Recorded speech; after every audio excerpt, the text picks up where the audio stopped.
Itu sudah rahasia umum ya di dunia perkuliahan. Banyak sekali mahasiswa yang masih merasa malu dan bingung mau kemana, mau cerita kemana kalau salah jurusan. Kampus ini, ibu itu masih banyak sekali menemukan beberapa mahasiswa yang awalnya semangat, lalu tiba-tiba prestasinya menurun dan sering absen.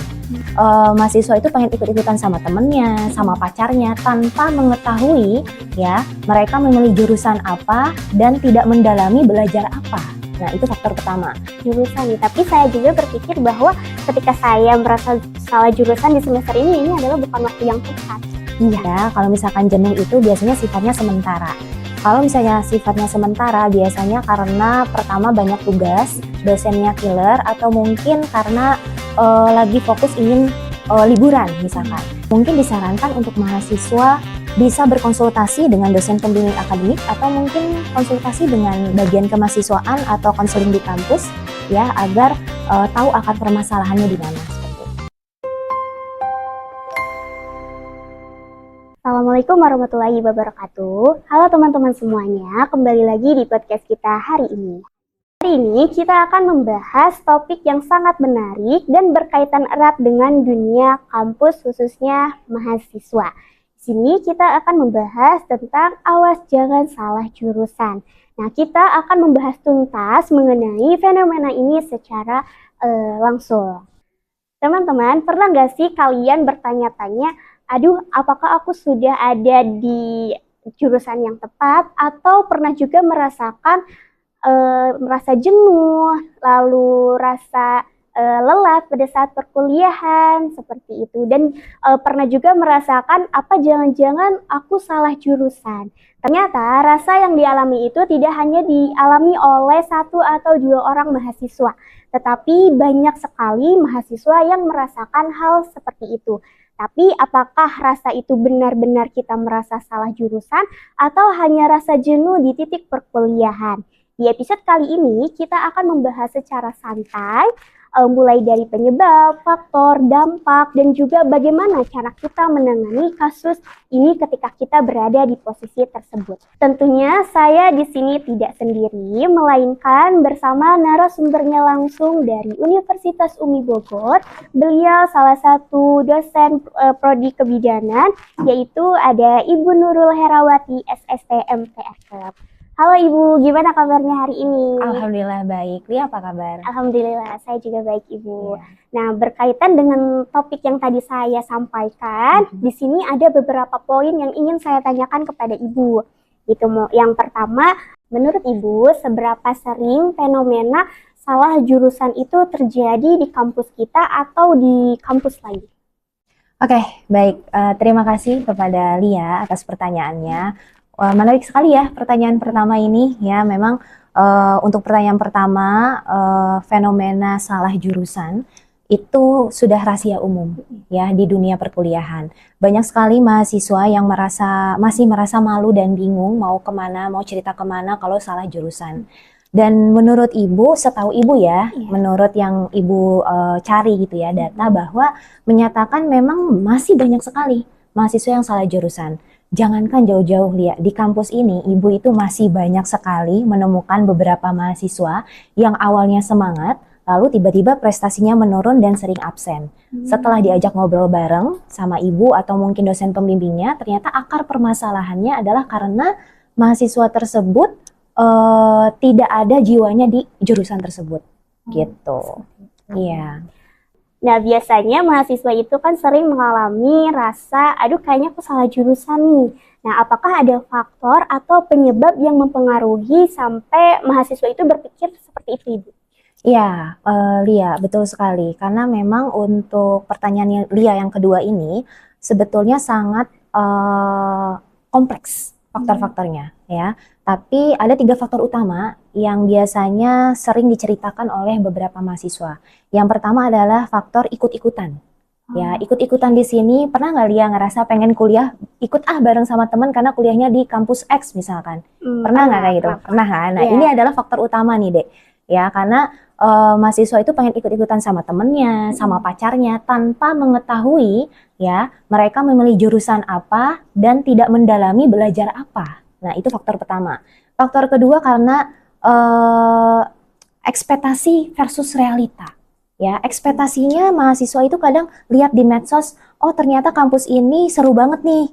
Ya, seru banget kalau misalkan aku kuliah di sini. Nah, tapi realitanya tidak seperti itu. Karena realitanya mahasiswa pasti akan banyak tugas, banyak kegiatan, ya. Lalu faktor yang ketiga adalah karena tuntutan orang tua. Ya, tuntutan orang tua itu karena banyak sekali mahasiswa ini kan ingin passionnya itu di seni kebanyakan, ya. Benar. Coba dulu lihat sebelum pilih ke kesehatan, biasanya awal mulanya passionnya di mana? Kalau saya memang sebagian ada tuntutan dari orang tua dan ada juga memang dari diri sendiri. Jadi kayak seimbang 50%, 50%. Nah, itu dia, betul sekali. Jadi memang tuntutan orang tua itu sangat mempengaruhi. Ya, awal mulanya passion mahasiswa itu adalah contoh, misalkan passionnya adalah seni, tetapi dituntut sama orang tuanya harus pilih kesehatan atau teknik. Nah, itu berarti kan dia pasti setengah hati ya ngerjain atau melakukan perkuliahan di kampus tuh setengah hati ya, karena hanya ingin menyenangkan hati orang tua. Seperti itu. Nah, biasanya nih Bu, kira-kira merasakan bahwa dia itu salah jurusan itu di semester berapa ya Bu? Oke. Di semester ini biasanya ada dua fase ya. Yang fase pertama ini biasanya di semester 2 atau 3, lalu fase kedua ini biasanya di semester 5 atau di semester akhir. Seperti itu. Nah, kalau semester 2 atau 3 ini kenapa menjadi titik jenuh atau mungkin kebingungan? Karena memang di semester 2 atau 3 ini mata kuliahnya mata kuliah yang menjurus ke keahlian. Jadi mahasiswa merasa, loh kok susah banget ya gitu untuk di semester ini gitu. Nah, tapi kalau misalkan untuk di semester 5 biasanya kan ada tugas akhir. Makanya mereka mulai membayangi hal-hal yang sebenarnya tidak terpikirkan oleh mereka, tapi akhirnya terbayangi gitu ya. Dengan salah satu contohnya mungkin mereka merasa, oh iya ternyata banyak sekali tugas-tugas untuk praktik ya. Terus udah gitu magang ya. Makanya mereka lebih overthinking seperti itu. Iya, Lia juga ngerasain bahwa kalau Lia itu salah jurusan itu di semester 6 kemarin gitu. Kok bisa, Dek? Ya karena saya berpikir kayak banyak sekali tugas yang harus diselesaikan berbarengan turun ke lahan, terus berbarengan juga dengan laporan tugas akhir, terus komprehensif. Jadi saya merasa, aduh kayaknya salah jurusan nih. Tapi saya juga berpikir bahwa ketika saya merasa salah jurusan di semester ini adalah bukan waktu yang tepat. Iya, betul sekali. Iya. Oke. Nah, biasanya nih Bu, mahasiswa itu kan sering ngerasain bosan sama salah jurusan. Nah, gimana sih cara kita membedakan rasa bosan dengan salah jurusan tersebut? Oke, Lia. Karena pertanyaannya mengenai bosan dan tadi apa? Bagaimana cara membedakan rasa bosan dengan salah jurusan? Oke, Lia. Jadi pertanyaan yang tadi ya, kalau misalkan jenuh itu biasanya sifatnya sementara. Kalau misalnya sifatnya sementara, biasanya karena pertama banyak tugas, dosennya killer, atau mungkin karena lagi fokus ingin liburan misalkan. Ya kalau misalkan sudah pulang dari liburan, kadang ada rasa ketertarikan lagi untuk kuliah. Nah itu sifatnya hanya jenuh dan bosan. Nah tapi kalau misalkan sudah benar-benar tidak ada rasa ketertarikan untuk memilih jurusan tersebut, ya, nah itu ada rasa penolakan secara emosional yang secara konsisten seperti itu. Jadi benar-benar mau liburan, mau pulang liburan, ya itu benar-benar udah nggak ada rasa ketertarikan lagi untuk memilih jurusan tersebut atau kuliah di kampus tersebut. Gitu. Nah biasanya Bu, akibat salah jurusan ini, apakah ada efeknya terhadap mental terhadap mahasiswa? Oke. Ya sangat berdampak Lia. Ya berdampaknya kenapa? Nanti mahasiswa akan merasa ragu. Ya rasa ragu, rasa bersalah, ya motivasi hilang. Akhirnya sampai mahasiswa tersebut merasa ingin menarik diri dari temannya, ya karena kepikiran, aduh karir saya ke depan bagaimana ya, seperti itu. Nah sampai akhirnya mungkin agar rasa-rasa itu tidak ada, ya rasa-rasa itu hilang, mungkin disarankan untuk mahasiswa bisa berkonsultasi dengan dosen pembimbing akademik atau mungkin konsultasi dengan bagian kemahasiswaan atau konseling di kampus ya agar tahu akar permasalahannya di mana seperti itu. Nah, menurut Ibu, kalau misalnya nih, kita kan lagi ngebahas podcast pada hari ini. Nah, tiba-tiba ada mahasiswa yang sedang melihat podcast kita gitu. Dan dia langsung kayak peka terhadap dirinya sendiri. Aduh, kayaknya ini aku banget deh. Aduh, aku berada di posisi ini dia gitu. Nah, menurut Ibu sendiri, langkah awal yang akan dia lakukan itu apa? Oke, yang pertama take a deep breath, ya. Lalu jangan impulsif untuk langsung mau pindah kuliah atau pindah kampus tuh jangan. Ya, karena kita harus melakukan evaluasi mandiri dulu. Setelah evaluasi, kita lakukan pemetaan. Pemetaan apa? Maksudnya kita cari di mana letak tidak kenyamanan kita pada saat kuliah. Apakah dimulai dari lingkungan kah? Atau mungkin dari sistem belajarnya, seperti itu. Nanti kalau misalkan sudah, kita bisa ketemu sama orang profesional, ya orang profesional di sini mungkin ketemu sama dosen pembimbing akademik lagi-lagi ya, atau ketemu sama bagian konseling yang ada di kampus, seperti itu. Nanti akan diarahkan, tapi walaupun diarahkan ini terkadang ya mahasiswa tuh takut dihakimi, ya takut dihakimi bahwa oh takutnya saya tiba-tiba udah dijudge salah dan lain-lain. Jangan merasa dihakimi ya.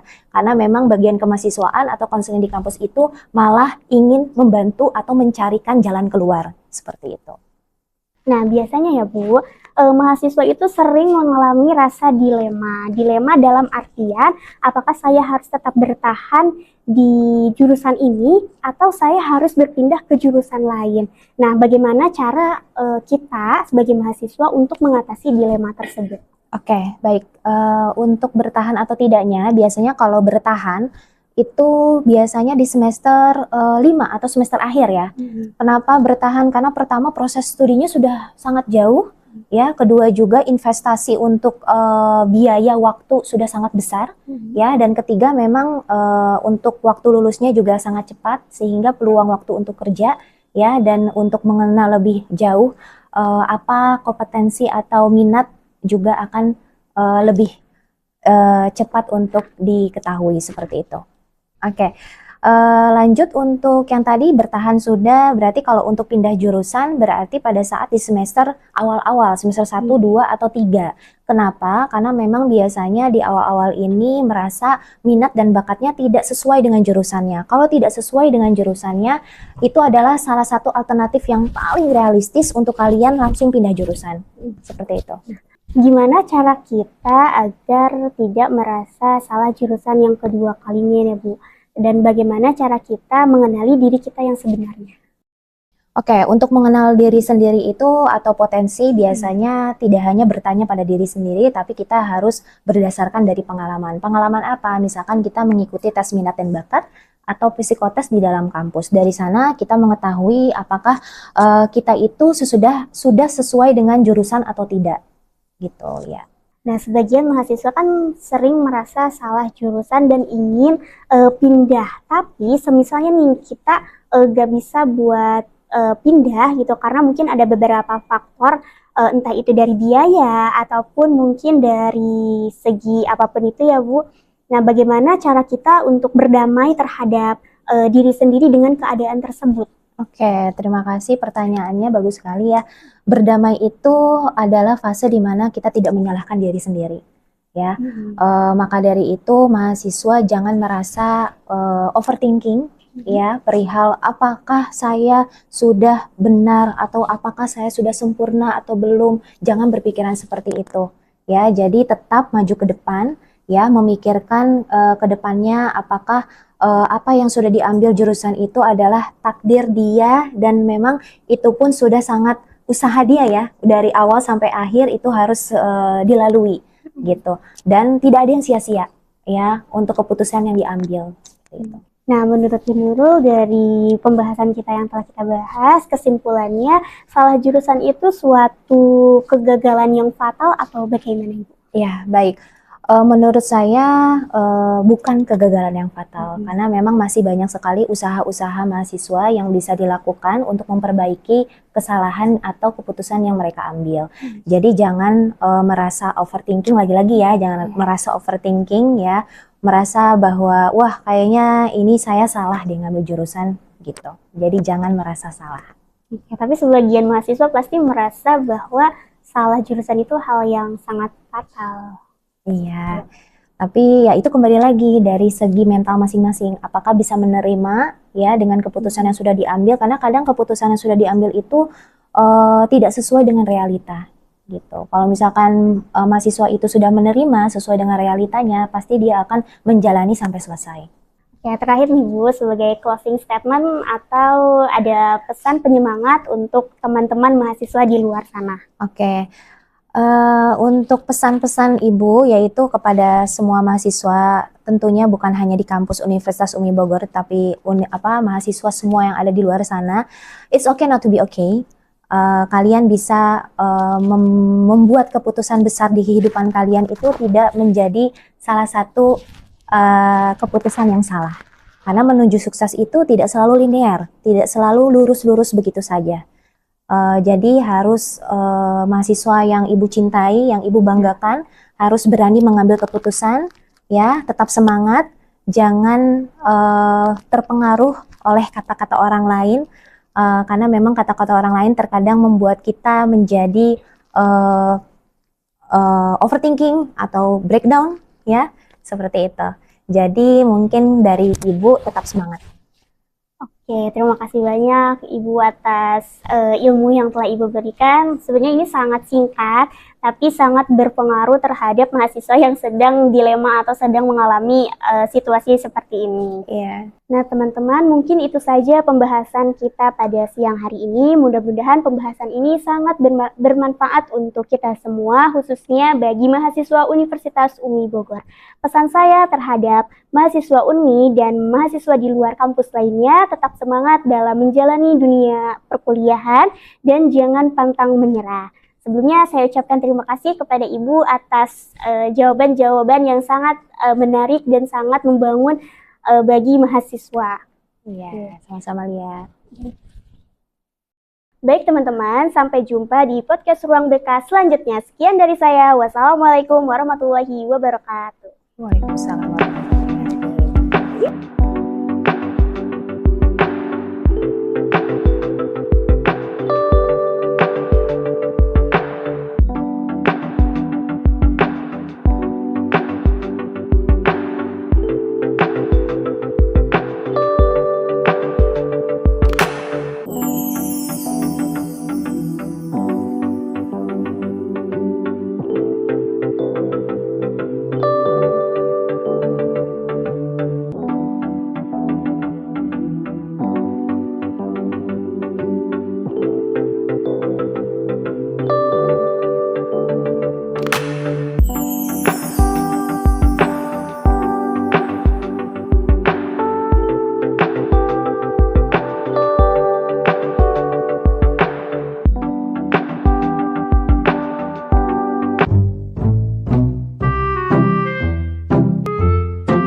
Sebagian besar rasa ini dirasakan oleh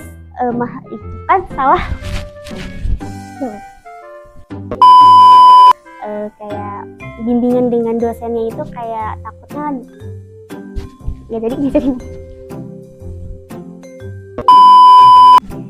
Banyak sekali pengalamannya ya untuk mengenali diri sendiri ya. Jangan sampai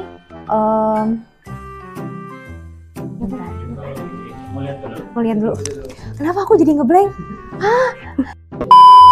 Jadi kesimpulannya ya Bu,